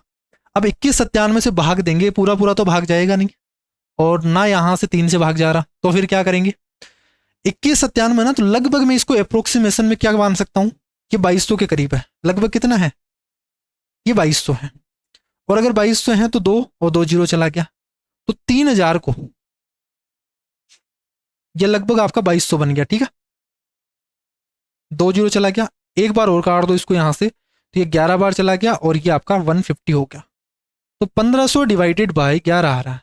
1500 डिवाइडेड बाई कितना आ रहा है? 11 आ रहा है, ठीक है। और ये लगभग कितना बनेगा आपका? 9.9% होता है 1/11 का। और इसको 15 से मल्टीप्लाई करेंगे तो 15 × 120, 15 नाम 135, तो 135 से थोड़ा सा ज्यादा जाएगा यहाँ से, ठीक है। अगर 11 से भाग देंगे तो वैसे भी देख लो, 1 4 हो गया, 11 × 33, 7 बच गया, 11 × 66, तो 136 पॉइंट समथिंग आ रहा है, 136 पॉइंट समथिंग आ रहा है। और जो थोड़ा सा चेंजेस किया है वो इतने, इसी में फर्क आ जाएगा आपका, इस पॉइंट में फर्क आएगा आपका, तो 136 पॉइंट आएगा आंसर। एक बेईमान व्यापारी है, अपने माल पर 50% अधिक अंकित करता है, फिर उसे अंकित मूल्य पर 20% की छूट देता है। इसके अतिरिक्त वह दोषपूर्ण तराजू का उपयोग करता है। ध्यान रखना, ये जो बेईमान वाले सवाल आते हैं ना, बेईमान दुकानदार वाले सवाल अभी ट्रेंडिंग में चल रहे हैं। 2025 के एग्जाम में ये सवाल आएंगे आपके। तो जितने भी ये डिसऑनेस्ट शॉपकीपर वाले सवाल हैं, एक बार उनको प्रैक्टिस करके जाना, चाहे आप प्री का दे रहे हो, चाहे मेंस का दे रहे हो, किसी भी एग्जाम की प्रिपरेशन कर रहे हो, एसएससी के एग्जाम के, तो ये सवाल आपको देखने को मिलेगा प्रॉफिट एंड लॉस में। ट्रेंडिंग सवाल चल रहे हैं ये। और ये बेस सवाल है आपका। इसमें देखो यहाँ से आपका पहले से ऑलरेडी एक क्वेश्चन बना दिया प्रॉफिट एंड लॉस का, फिर इसमें डिसऑनेस्ट वाला भी डाल दिया, तो मिक्स में किया हुआ सवाल है। 50% अधिक अंकित करता है, 20% डिस्काउंट देता है। तो वही कंसेप्ट आ गया, बढ़ा दिया घटा दिया। तो मैं बोलता हूं इसको प्रॉफिट कितने में बेच रहा था। अगर ये सवाल डायरेक्ट ये पूछा बोला होता कि एक दुकानदार है वो कुछ परसेंटेज प्रॉफिट पे बेचता है, लेकिन वो 1000 ग्राम की जगह 900 ग्राम ही देता है, तो ये छोटा सवाल बन जाता। बट उसने प्रॉफिट ना देके इसने ये लाइन बोल दी 50% बढ़ाता है फिर डिस्काउंट देता है 20% का। तो प्रॉफिट परसेंट कितना होगा, 50 बढ़ा दिया 20 कम कर दिया, माइनस 50 इंटू 20 डिवाइडेड बाई 100। ये प्रॉफिट परसेंट निकाल दोगे ओवरऑल। तो 30 में से आप 10 कम कर रहे हो 20%। अब ये सवाल ये बन गया कि दुकानदार है वो 20% प्रॉफिट पे बेचता है अपने माल को, तो 20% का मतलब 5 से 6 में बेचता है, और 1000 ग्राम की जगह 900 ग्राम देता है। 5 रुपए में वो 1000 ग्राम खुद तो खरीदता है 1000 और देता कितना है, 900 ग्राम ही देता है। तो यहां से इसका ओवरऑल जो प्रॉफिट परसेंट होगा, शुद्ध लाभ होगा, वो यही होगा। 2 जीरो से 2 जीरो चला गया, 3 से काटोगे 2 बार, 3 से काटोगे 3 बार, 5 से काटोगे 2 बार, उल्टा कर दोगे तो 3 से 4 का रेशियो आ गया। 3 से 4 का मतलब कितना होता है, 33 सही 1/3 होता है, तो 33.33% का उसको ओवरऑल प्रॉफिट हो रहा है। बोला है नियरेस्ट आपको इंटीजर में बताना, तो 33% आंसर आ गया। जो तरीके बता रहा हूं वो एग्जाम वाले तरीके बता रहा हूं, इसमें कोई यहाँ पे उलटफेर नहीं कर रहा कि मैं कोई बेसिक से बना दिया मैंने कुछ और बना दिया। जो एग्जाम में लगाना है बस वही तरीका। 2022 वाले सवाल करते हैं अपन। एक आदमी है 5000 रुपये में एक मशीन खरीदता है, 1 वर्ष के बाद वह इसे 6000 रुपये में बेच देता है, 2 वर्ष बाद में फिर वह 8000 में खरीदता है और 10,000 में बेचता है। ये सवाल तो हो गया ना, वापस से रिपीट कैसे हो गया, ये तो हो गया ना, वापस से रिपीट हो रहा है ये देखो। एक मोटरसाइकिल को उसके अंकित मूल्य पर 44% छूट देकर 87,500 में बेचा जाता है, तो बताइए इसका मार्क प्राइस कितना होगा। ये तो इजी सवाल है ना भाई। यहां से 44% डिस्काउंट देने के बाद में इसको 87,500 में बेचा जाता है, तो 44% डिस्काउंट दे दिया। 44% का मतलब कितना हो गया, 11 डिवाइडेड बाई 25 हो गया क्या। 25 रुपए की चीज पर 11 रुपए का डिस्काउंट दे दिया, यानी इसमें कितने में बेचा, 14 रुपए में बेचा, और 25 की वैल्यू निकाल दोगे तो क्या आ जाएगा। इस देखो फ्रैक्शन का मतलब समझो आप। 11/25 का मतलब क्या है कि ये मार्क प्राइस है और ये डिस्काउंट है आपका। तो 25 रुपए में से 11 का डिस्काउंट दिया तो 14, तो 14 रुपए में बेचा इतने में, और मार्क प्राइस निकालना तो 25 से मल्टीप्लाई कर रहे हैं, ठीक है। तो सोल्व करेंगे यहां से, तो कितना आ जाएगा, 14 से भाग दे दो, चौची गाड़ी 84, 3 होगा, 14 दूना 28, 25, 25 यहाँ स्क्वायर है, यहाँ पे 25 है, तो 25 का क्यूब ही हो गया क्या, और 25 का क्यूब कितना होता है, 15,625 होता है। ये 0 आ गया, आंसर आ गया आपका ये सवाल तो हो गया ना वापस से। ये 22 वाले सवाल वापस से आ रहे हैं, मार्च में होता ना, 23 में हुआ था इसलिए। 3 kg चावल है, ये देखो 3 kg चावल का मूल्य है वो 180 है। 8 kg चावल का मूल्य 5 kg दाल के मूल्य के बराबर है। 15 kg दाल का मूल्य 2 kg चाय के बराबर है, और 3 kg चाय का मूल्य है वो 6 kg अखरोट के बराबर है। तो बताइए 10 kg अखरोट का मूल्य क्या होगा। इसको एक लाइन में कैसे करेंगे, देखो ध्यान से समझना इसको, कि 3 kg चावल का मूल्य आपको दे रखा है 180 रुपए। 1 kg चावल का मूल्य कितना होगा, ये हो गया 1 kg चावल का मूल्य। 1 kg चावल का मूल्य ही हो गया। फिर आगे बोला 8 kg चावल का मूल्य है वो 5 kg दाल के मूल्य के बराबर है। तो मैं 8 kg चावल का मूल्य निकालू तो ये आ गया आपका 8 kg। अगर इसको 8 से मल्टीप्लाई कर दूं तो ये 8 kg चावल का मूल्य आ गया क्या। बट ये 8 kg चावल का मूल्य है वो किसके बराबर है, 5 kg दाल के बराबर है।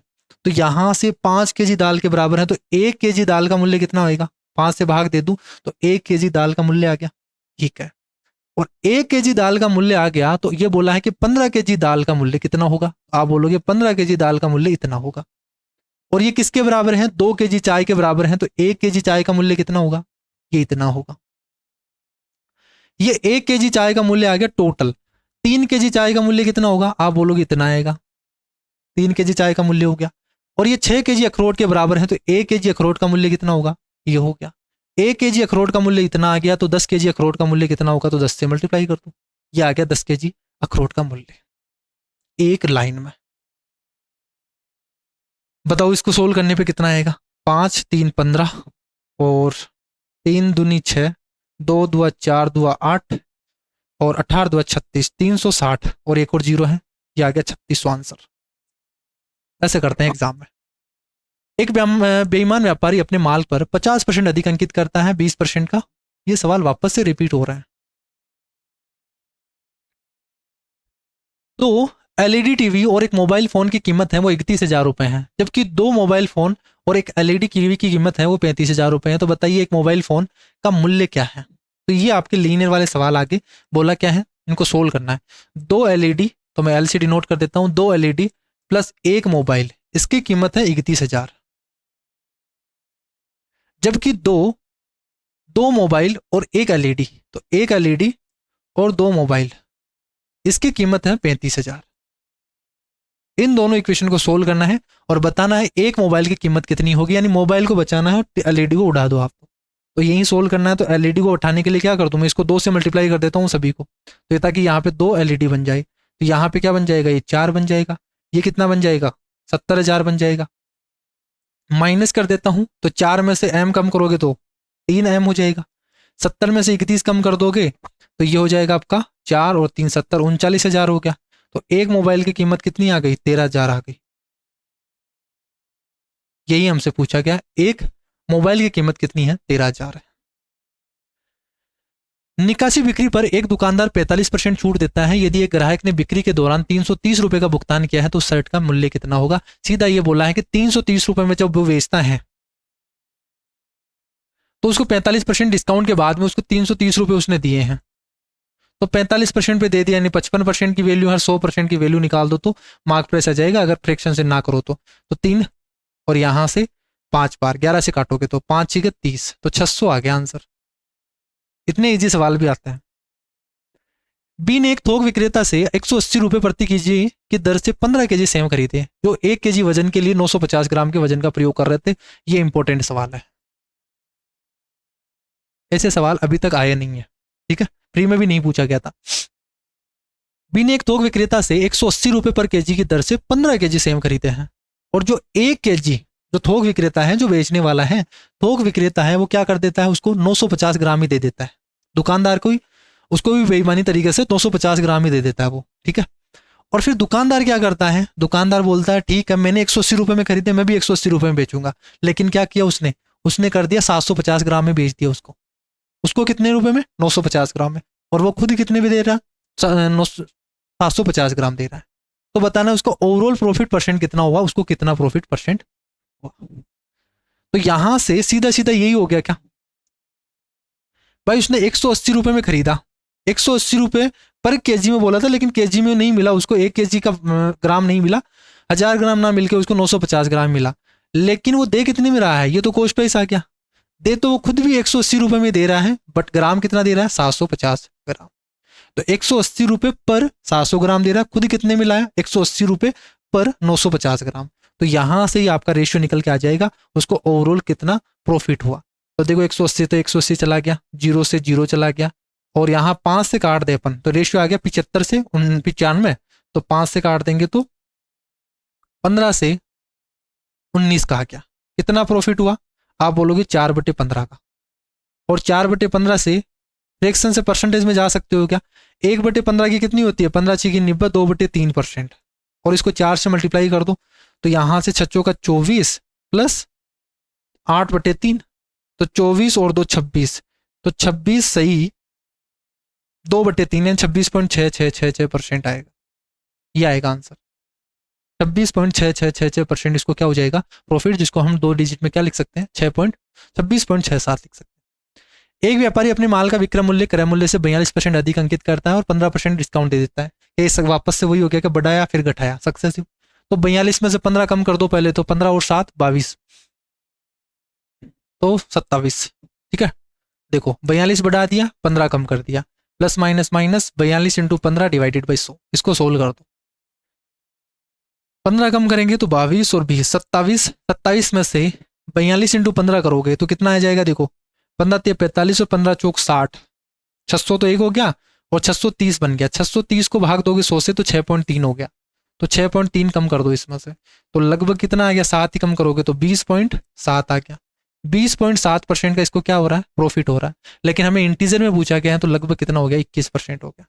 यही अपने सवाल हो गए प्रॉफिट एंड लॉस के 134 क्वेश्चन, ठीक है। तो ये आपके 2015 से लेके 2023 तक के, अभी 24 तो होने वाला है, 2023 तक मेंस के जितने भी सवाल प्रॉफिट एंड लॉस से पूछे गए थे वो मैंने कंप्लीट करवा दिए। अब नेक्स्ट टॉपिक आप कौन सा पढ़ना चाहते हो वो मुझे कमेंट कर देना। किसी एक स्टूडेंट ने मुझे बोला था कि एवरेज वाले सवाल एक बार करवा दीजिए क्योंकि बहुत प्रॉब्लम हो रही है। और एवरेज के सवाल को मैं केवल थॉट प्रोसेस से बताता हूँ, मैं पेन नहीं लगाता उनमें, कभी पेन नहीं लगाता उनमें। कोशिश करता हूँ मैं थॉट प्रोसेस से ही कैसे करें, माइंड में ही कैसे करें उनको, तो सब चीज़ें माइंड में चलती है उसकी। तो अगर वो टॉपिक पढ़ना चाहते हो तो मुझे एक बार कमेंट जरूर कर देना कितने स्टूडेंट इंटरेस्टेड हैं एवरेज के लिए, नहीं फिर डिस्काउंट टॉपिक हम स्टार्ट करेंगे इसके बाद वाला, तो कमेंट जरूर कर देना, ठीक है। और इनकी पीडीएफ आपको टेलीग्राम चैनल पे मिल जाएगी, ध्यान रखना। नीचे डिस्क्रिप्शन बॉक्स में लिंक दी हुई है, एक बार ज्वाइन कर लेना टेलीग्राम चैनल को। इनकी पीडीएफ है विद सॉल्यूशन, बोर्ड पीपीटी के साथ में आपको मिलेगी। तो इनकी पीडीएफ है आपको टेलीग्राम चैनल पे मिल जाएगी, वहां से आप डाउनलोड कर सकते हो। बाकी कोई स्टूडेंट है जो एसएससी 2025 के लिए प्रिपरेशन कर रहा है तो एक बार जरूर बैच को करना इनरोल, बहुत सस्ती प्राइस में ही है, कोई ज़्यादा प्राइस नहीं है उसकी, 599 में आपको मिल जाएगा, 2 साल की वैलिडिटी मिलेगी उसमें, ठीक है। लेकिन सारी कंप्लीट अर्थमेटिक आपको एक ही बार पढ़ने के लिए मिलेगी, और एक बार पढ़ लो फिर पूरी लाइफ में नहीं भूलोगे। मैंने रटना भी नहीं बताया उसमें कि मैथ आप रट के करो, किसी फॉर्मूले को रट के करो, बेसिक कंसेप्ट बताया, बेसिक कंसेप्ट से ट्रिक कैसे बनती है, मेथड कैसे बनाते हैं, नए नए तरीके कैसे बनाते हैं, वो चीज़ें मैंने सिखाई है, ठीक है। तो एक बार जरूर यहाँ से ऐप को देख लेना। क्लासेस अगर डेमो वगैरह देखना चाहते हो तो यूट्यूब पे ही आपको दिख जाएगी उसकी क्लासेस, ठीक है। जो कंपाउंड इंटरेस्ट है वो मैंने डाला है, तो परसेंटेज भी आप पढ़ सकते हो वहाँ से, वो देख सकते हो कि किस तरीके का कंटेंट है। बाकी व्हाट्सअप नंबर कर सकते हो आप, व्हाट्सअप नंबर मेरे 8740861949, इन नंबर पे आप कुछ भी आपको डाउट हो वो पूछ सकते हो, ठीक है। कोर्स रिलेटेड ऐसे डाउट मत भेजना, क्योंकि यहाँ पे इतने डाउट के लिए वो नहीं रहेंगे, टीम वाले मेंबर हैं तो डाउट वगैरह सोल्व नहीं करेंगे। आपको किसी तरीके के कोर्स वगैरह में या नोट्स वगैरह कुछ चाहिए तो आप इन नंबर पे व्हाट्सअप कर सकते हो। बाकी नीचे डिस्क्रिप्शन बॉक्स में लिंक दी हुई है, वहाँ भी जाके आप चेक कर सकते हो। आज की क्लास में इतना ही करते हैं, और नेक्स्ट क्लास में जो आप टॉपिक बोलोगे वही हम स्टार्ट करेंगे, ठीक है। तो आज के लिए इतना, और नेक्स्ट क्लास में मिलते हैं, तब तक के लिए bye bye, take care, thank you.